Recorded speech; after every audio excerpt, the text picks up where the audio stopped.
Masarap ang aking niluluto. Ayan, masarap, masarap. Ginisang karni na may mga gulay na makulay. Ayan ang aking ulam. Ayan.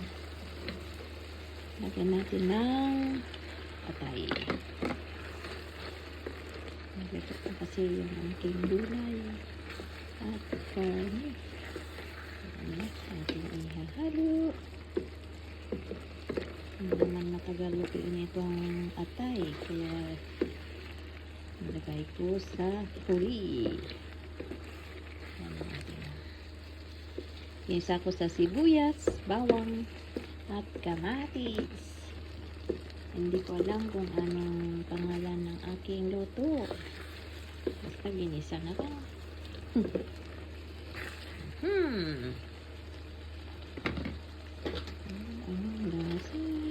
Ang lasa.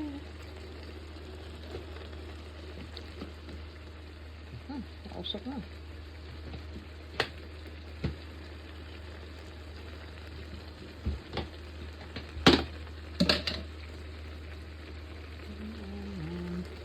Lagay tayo ng asin.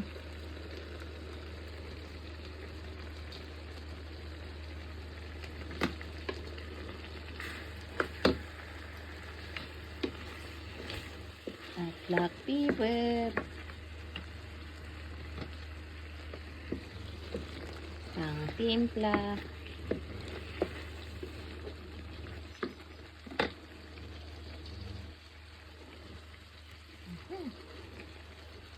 Ayan, masarap na.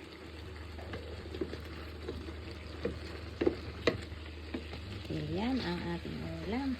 Yan pong luto. Pagkain ng ilang araw. Kain na na.